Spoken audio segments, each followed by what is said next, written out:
about a very out of alignment urge that often comes that if I receive this, I take this from other people. Like instead of an abundance consciousness, that's scarcity consciousness. Well, a lot of people have that, and it comes from not understanding the expansiveness of that which is you. And it is really a very short-sighted perspective.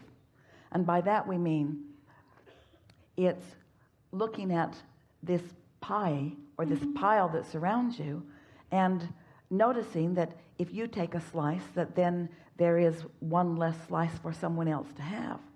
But when you step back, when you allow yourself to tap into that broader perspective, then you realize there's always another pie and another and another and another and another. You reach this place where you realize that there is no waste and there is no shortage, because this time-space reality is fertile with the seeds of the more that you've been asking for. And so scarcity is not about not enough manifestation. It's about vibrational mismatches that disallow you from receiving the abundance that you have asked for. Really, the very specific and important answer to your very important question is scarcity is only experienced by those who misunderstand creation and who are looking at conditions and trying to figure things out from that vantage point. When you accept that you are vibrational and you begin looking at the world through those vibrational eyes, then you realize that all things are regenerated. Take, for example, let's talk about this in a way that you can really hear it. Instead of talking about a condition or a pile of food or a pie, let's talk about clarity. Let's talk about clarity as the prize that you are seeking. So as you are discovering your own clarity, you realize that you don't deprive anyone else of clarity. When you're happy, you don't deprive anyone else of happy. No. The universe yields to you all that you can allow yourself to receive on all subjects. There are no new anythings being trucked in from other planets. There's not a pipeline of anything. There is just a regeneration of all things, a rejuvenation, a replenishment of all things. So let's take the subject of vitality or clarity, that subject of alignment, and feel for a moment what it feels like to be tuned in and feeling all of that.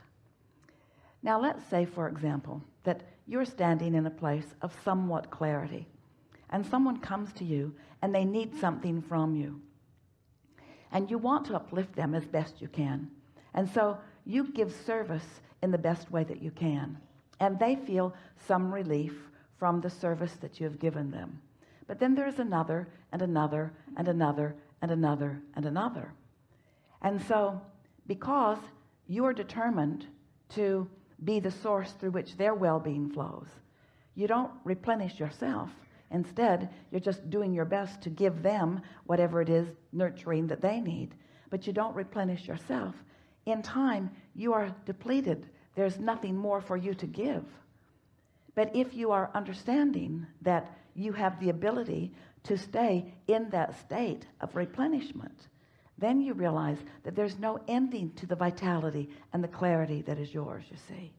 And all things are like that. There is no ending to the abundance that this time-space reality will produce and will provide. But you have to be in vibrational sync with it in order to allow yourself to be the conscious receiver of it. Helpful? Yeah.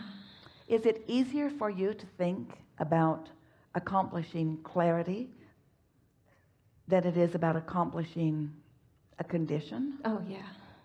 And so is it easier for you to think about alignment for the world than it is feeding the world? Yes. And yet it doesn't take many who are in alignment for the world to be fed. Wow. You see what we're getting at? I do. I've had moments of experiencing that. I guess that's part of sometimes why I struggle with being when I'm not in experiencing that. When you don't feel it, don't spend time trying to contemplate it. Don't try to work the bugs out of the things that you don't understand from your place of being tired. Go to bed. Don't get yourself... My boyfriend is really happy you just said that. Don't get yourself all energetically depleted and then try to work things out. Yeah. It never works out. You never find the answers or the clarity or the path or the means or the way. You see? There are a lot of you that worry about what's happening to others where you have no real power to affect their experience. Yes. But you do have the power to hold them as your object of attention while you are in alignment. So when you hold someone or someone's as your object of attention, when you are depleted, when you are not in alignment, you do not give value to them. When you hold someone as your object of attention, when you are in alignment, you provide for them the opportunity, a greater probability of them finding alignment too. You cannot provide it for them, but you enhance and compound and extend the signal of well-being, you see. Yeah. And so if you're rooting for a thriving world, then thrive. And that's not selfish. That selfish word it's a loaded word for me. And I thank you every time you talk about it. Because I hear it, I get it when you talk about it. I really get it. Let's say that you are the well from which many will drink. But they come and drink, and they come and drink, and they come and drink, and they come and drink, and now your well is dry. So you must selfishly go and replenish your well. So you say, okay, Abraham, that works for me because I'm replenishing my well for them. You're on to me. And then we say, uh-oh, now it's out of whack again. Because when you do it for them, first of all, we love you so much. It is insulting to say to another, you need me. Right. Because it's like saying, you don't have access to this source of well-being. Right. And so I see you cannot do it for yourself, and so I will do it for you. And that is so irritating to anyone who's in the vicinity of alignment.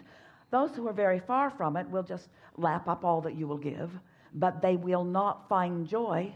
No. And in time they will feel resentment if you don't keep the goods coming in the way that they need them to come.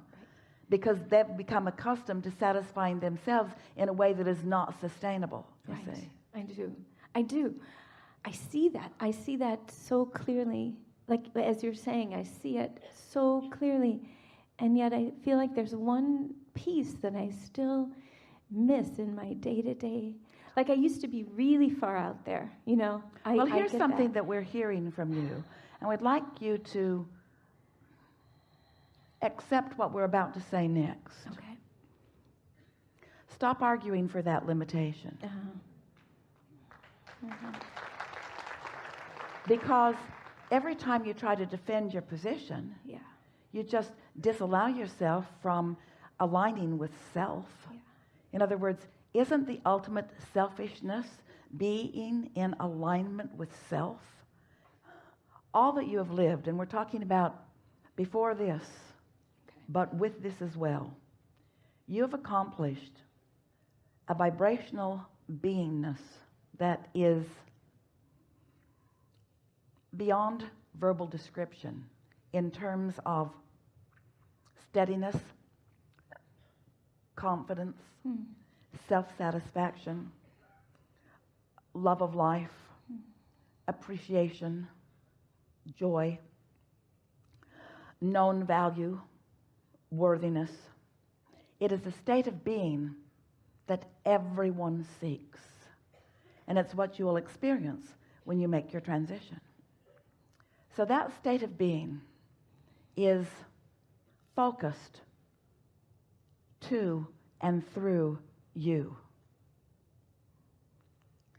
It is a gift of life. It is never ending. It is constant streaming and it is focused at you. And in your unselfishness, you deny it. In your unselfishness, it's like you refuse to receive the compliment of the love and the appreciation, you see. And we know you didn't start out that way. You have a few people up close to you saying, stop being selfish, stop being selfish, stop being selfish, not appreciating your being tuned in, tapped in, turned on, feeling condemnation, even envy at your joy in the midst of their not joy. And after a little while, you get trained into a pattern that does not allow the joy to flow. And then you set out on a quest for life to make the world better for all of those who feel downtrodden, because you, of all people, do not like that feeling of being downtrodden. So you've just got that word stuck in your craw because it's a misunderstanding of it. Where do you think abundance comes from? Where do you think clarity comes from? Where do you think the inspiration is coming from that we're encouraging you to get in the receptive mode to receive? You see.